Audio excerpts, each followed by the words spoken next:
ഈ മാധ്യമങ്ങൾ പെയ്ഡ് ന്യൂസുകൾ ചെയ്യുമെന്നും തങ്ങളുടെ ലാഭത്തിന് വേണ്ടി മാത്രം എന്തും ചെയ്തു കളയുന്നവരാണ് എന്നുമുള്ള അഭിപ്രായം മലയാളികളായ നമുക്ക് ഒരു 4-5 വർഷം വരെ വളരെ അത്ഭുതകരമായ ഒരു വാർത്തയായിരുന്നു. അങ്ങ് ഉത്തരേന്ത്യയിലൊക്കെ ഗോസായിമാരുടെ ചാനലുകൾ അങ്ങനെയാണ്, ചാനലുകൾ ഇങ്ങനെയാണ് എന്നൊക്കെയായിരുന്നു നമ്മുടെ വാദം. പക്ഷേ ഇപ്പം നമ്മളും അനുഭവിച്ചും അറിഞ്ഞും തുടങ്ങിയിരിക്കുന്നു. ഇങ്ങനെയൊക്കെ ചെയ്യുമെന്നും ഇങ്ങനെയൊക്കെയാണ് ചെയ്യുന്നതെന്നും ഒക്കെ നമ്മളും അറിഞ്ഞു തുടങ്ങിയിട്ടുണ്ട്. ചില ചാനലുകളൊക്കെ വാർത്താ വിശകലനങ്ങളും അവലോകനങ്ങളും ഒക്കെ കാണുമ്പോൾ, ചാനലുകൾ എന്ന് പറയുമ്പോൾ പാർട്ടി ചാനലുകളായി തുടങ്ങിയിട്ടുള്ള കൈരളിയോ പിന്നെ അതുപോലെ തന്നെ ജയ് ഹിന്ദോ പിന്നെ ജനൻ ടി വിയോ ഒന്നുമല്ല ഞാൻ പറയുന്നത്. അവർക്കൊക്കെ സ്വാഭാവികമായി അവരുടെ മാനേജ്മെൻറ്റ്, അതിൻ്റെ സ്പോൺസർഷിപ്പ്, അതിൻ്റെ ഫണ്ട് കണ്ടെത്തലൊക്കെ ആ പാർട്ടിയിൽ നിന്നായതുകൊണ്ട് അവർക്കൊരനുഭവം വരും. അല്ലാത്ത ചിലരുണ്ട് ഇതിനകത്ത് ഓപ്പറേറ്റ് ചെയ്യുന്ന ആളുകൾ, വളരെ സെക്കുലറാണ്, ജനറലൈസ്ഡ് ആണെന്നുള്ള ഒരു സംഗതിയിൽ ചെയ്യുന്ന ആളുകളുണ്ട്. നമ്മുടെ കറാച്ചിയൊക്കെ പിടിച്ചെടുത്ത ആ ചാനൽ വാർത്തയൊക്കെ നമ്മൾ കണ്ടിട്ട് അധിക നാളായിട്ടില്ല. എല്ലാ എയർപോർട്ടുകളും അടച്ചു, കറാച്ചി പിടിച്ചെടുത്തു. പാകിസ്ഥാൻ എന്ന് പറയുന്ന ഒരു രാജ്യം ഇനി അസാധ്യമാണ് ഈ ഭൂമുഖത്ത് നിലനിൽക്കാൻ എന്നൊക്കെ വാർത്ത പറഞ്ഞ കാലമൊക്കെ നമ്മൾ കേട്ടു. ഏതായാലും അതൊക്കെ കേട്ടിങ്ങനെ ഇരിക്കുമ്പോഴാണ് അതിനേക്കാൾ വലിയ ചില സംഗതി നമ്മുടെ അർണാബ് ഗോസ്വാമിയുടെ സംഗതിയുമായി ബന്ധപ്പെട്ട് വരുന്നത്. ഈ അർണാബ് ഗോസ്വാമി എപ്പോഴും ഈ പറയുന്ന മാധ്യമപ്രവർത്തനം എന്ന് വിശേഷിപ്പിക്കാൻ കഴിയാത്തവണ്ണം മാമാപ്രവർത്തനമാണ് നടത്തുന്നതെന്ന് വ്യാപകമായ ആക്ഷേപവും അതുപോലെ തന്നെ പലതവണ നിയമപ്രക്രിയയ്ക്ക് വിധേയമാവുകയും അറസ്റ്റ് ചെയ്യപ്പെടുകയും ഒക്കെ ചെയ്തിട്ടുള്ള ആളാണെങ്കിലും പലപ്പോഴും പല ചർച്ചകൾക്കും അദ്ദേഹത്തിന് പാകിസ്ഥാനിൽ നിന്നുള്ള ആളുകളെയും അത്തരം ചില ആളുകളെയും ഒക്കെ കിട്ടാറുണ്ട്. അത്തരം ചില ആളുകളോട് അദ്ദേഹം കയർക്കുകയും ചൂടാവുകയും പൊട്ടിത്തെറിക്കുകയും ചീത്ത വിളിക്കുകയും തുപ്പുകയും മാന്തുകയും അടിക്കുകയും ഒക്കെ ചെയ്യാറുണ്ട്. അങ്ങനെയൊക്കെ ചെയ്യുമ്പോൾ നമ്മൾ വിചാരിക്കും, ഇതെന്താ ഇന്നൊക്കെ ചെയ്തിട്ടോ അയാളിങ്ങനെ അനങ്ങാതിരിക്കുന്നേ എന്ന് വിചാരിക്കും. നമ്മുടെ ഒരു സുഹൃത്തിൻ്റെ സഹോദരനുണ്ട്.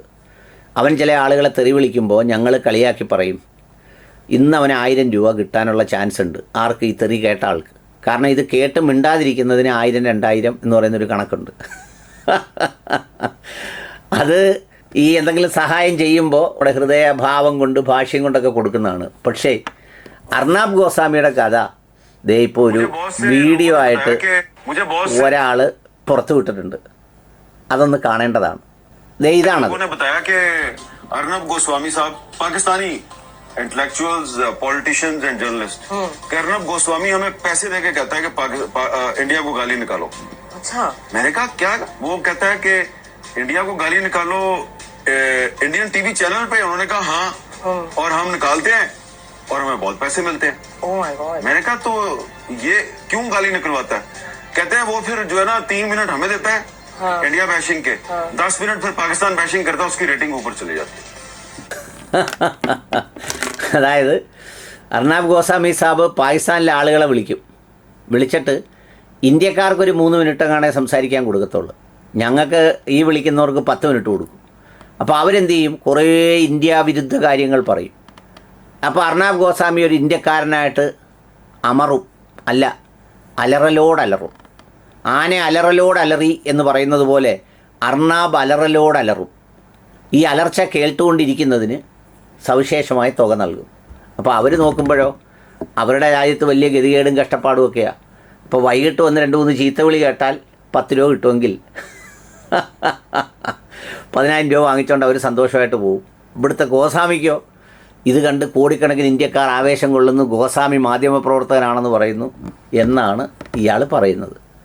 ഇതിപ്പോൾ നമ്മൾ പറഞ്ഞത് കേട്ട് ഇനി നാളത്തെ കാലത്ത് എന്തിനാ പറഞ്ഞതെന്ന് ചോദിച്ചാൽ, നമ്മുടെ ചാനലുകളും കണ്ടുകൊണ്ടിരിക്കുമ്പോൾ ഇനി അങ്ങനെ ഒന്ന് സൂക്ഷിച്ച് നോക്കണം. ആരെങ്കിലും അങ്ങനെ കൊണ്ട് ഇരുത്തിയേക്കുവാണോ? കാരണം ഇതുപോലെ കുറേ തെറി എല്ലാവരും കൂടെ വിളിക്കുന്നത് കേട്ടാൽ ഇച്ചിരി തുക കൊടുക്കുമെങ്കിൽ അത് ഭയങ്കര വൈറലാവുമല്ലോ. കാണുന്ന ഇഷ്ടം പോലെ പേര് കാണും, റീച്ച് കിട്ടും, പിന്നെ ക്ലിപ്പ് കോടികൾ കാണും.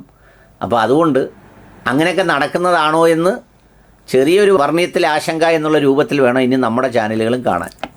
അത്രയേ ഉള്ളൂ.